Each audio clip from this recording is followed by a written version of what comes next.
A lot of you follow me for intuitive eating help with your emotional eating because I know a lot of you found me on that video that went crazy about emotional eating. Trust me, you're not alone.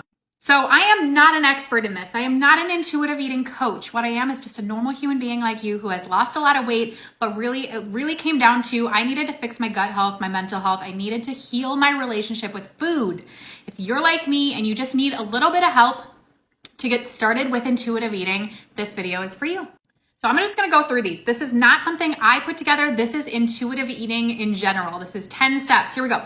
You're gonna reject diet mentality. Stop dieting. If it's not working for you, you're not alone in this, okay? I had to stop dieting. No counting calories, okay? I know that's really hard for you. You're gonna stop listening to any diet mentality, any of it. And it's really hard because that is what's programmed in our brain. Then we are going to recognize our hunger. Eat when your body tells you is hungry and you stop when full. This is really hard for people who have an eating disorder, I know. So please give yourself grace in your time with this. Recognizing your hunger, most of us don't know our hunger cues. We don't. We eat past it. We don't understand it. So please, this is like learning a whole new language for your whole entire body that you have to give yourself time to learn. If you were trying to learn French, you wouldn't learn it in a day. So you have to learn your fullness. And I have videos about gauging your fullness level, so go check those out. Okay, now we're gonna make peace with food. There are no foods off limits. You're allowing yourself to have foods banned by restrictive diets. It removes any guilt you might feel about eating them. And when it's no longer forbidden, the food, trying to get this, the food may not seem so appealing. Eating what you actually want can mean you feel more satisfied with your meal. If you deny yourself, you might go have the unhealthy snacks anyway. This was for me. If I told myself I could not have that cake, guess what? I still want that cake. I didn't satisfy that cake's craving. I tried to eat a banana instead of it. Does not work. Give yourself the darn piece of cake. It's okay. Next is challenge the food police. Be aware and challenge internal negative thoughts that categorize foods as good or bad and lead to feelings of failure or guilt when you cannot stick to a diet plan. Again, we are not doing diet mentality here. This one is hard. Now, you need to go watch that video where I duetted another intuitive eating coach because she broke this down so well about gauging your fullness level. Okay, but this is, you're gonna think before you eat, okay? You're gonna tune into your hunger levels only when you're hungry. Pause during the meal to think about how it tastes, how full you are. Stop eating when you are comfortably full, even if that means leaving food on the plate or saying no to dessert. Ooh. But listen, you're also giving yourself permission to throw the food away. I know. Most of you, this is a really hard concept because of the way that we grew up. We were told we had to finish our plate before we could get up or before we could have dessert. I get it. Or you were broke and throwing away food was really, really bad. I get it. This is a mental block though that you have to figure out. It's allowed. And take smaller portions so you don't throw stuff away, but you have to eat slowly and gauge your hunger and your fullness level so that you know when to stop, okay? And it's gonna take time to learn this. I told you, this takes time. Okay, this one's really low. I'm gonna do my best. Discover your satisfaction factor. Savor the experience of eating. Don't eat while you are in the car, dashing to an appointment or distracted, whether it's television, work, or some studies show that people, while doing something else, are likely to overeat, either at the time or their next meal. Concentrate on your food. I won't even read the rest. You need to be present with your food. Remove all distractions, no TV, no phone. You're gonna sit there and eat your meal with your family or just by yourself. Take breaths in between bites. You're going to savor the flavor. You're going to chew it slowly. What are the tastes that you're tasting? Legit. Discover the satisfaction. Be satisfied and present with your food. How many of us just chew, and we're done and it's like, what did that even taste like? Instead, I want you to take that bite and chew it slowly and really savor the flavor. Okay, cope with your feelings without using food. This is a hard one. When we're stressed, sad, bored, or lonely, we often use food to deal with our emotions. While it might offer a short-term fix, it is not going to resolve the problem. Find another way of dealing with the emotion, whether it's going for a walk, trying to fix the issues that are causing the negative emotions. Go journal, go call a friend, go meditate, go work out, go read a book. If you can, get away from the food. If you are right next to it, if you work at home, maybe you need to leave the house, go for a drive.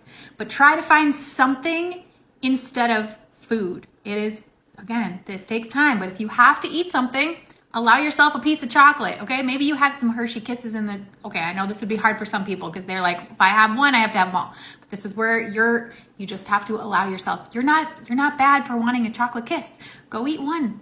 Did that satisfy you? Did that make you feel satisfied emotionally and physically? That's okay. You're allowed. It's okay.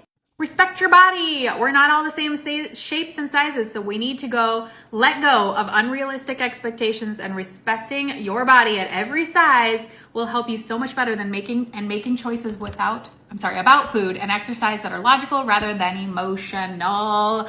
This was a big step for me. I was bigger. I didn't like my body. So instead of following people that were thin, now don't unfollow me if you're not thin. I don't want you to leave my page. I want you to learn. But I had to follow people like what I was doing right now. I was following intuitive eaters. Words are hard. I was live for an hour and a half. My mouth is dry. I had to unfollow a bunch of fitness people because they were just unrealistic for my life. I'm like, I'm never going to be like them, and they're making me feel worse about myself. Instead, I started following body positivity people who preached about body sizes, big, small, anything, okay? Get the right people in your feed so you can see you are not alone in this. And respect your body at whatever spot it's at. Affirmations were really huge for me. I write them on my mirror. One of the things I say every single day is I love my body and I appreciate it all that it does for me. Okay, last two. Exercise and feel the difference. Instead of exercising to burn calories, focus on how it makes you feel. Choose something you enjoy, whether it's dancing, walking, running, gardening, or team games, rather than forcing yourself to do something you don't want to enjoy. This was me, and I am still right here with you. If you don't like exercise, I am with you. I actually used to be a toxic worker-outer. I worked out so hardcore for 2 years, 6 to 7 days in the week. A week, and I was on the stair stepper for an hour and a half, but it was toxic because I was punishing myself for the food I had already ate, or I was trying to earn my calories later. So exercise became toxic for me. So I'm in the same boat, trying to find exercise that feels good for my body. And right now it's yoga. Okay, number 10, honor your health. Constant dieters can have an encyclopedic knowledge of calorie, fat, and carbs of different foods, but forget what they enjoy eating and what helps them feel full. Select meals and snacks that are nutritious, but also satisfying and tasty. Remember that one slip does not mean a fail. One meal or one day when you don't eat particularly, oh gosh, my body's healthy, won't make a difference in the long term. It's what happens on most days that matters, okay? If you have a stack, let's say these are all cookies, okay? All of these things right here are cookies. If you took one cookie and you ate it, does that mean the whole rest of the year, this huge stack of cookies, this is the rest of your year? Is that gone now because you had one cookie?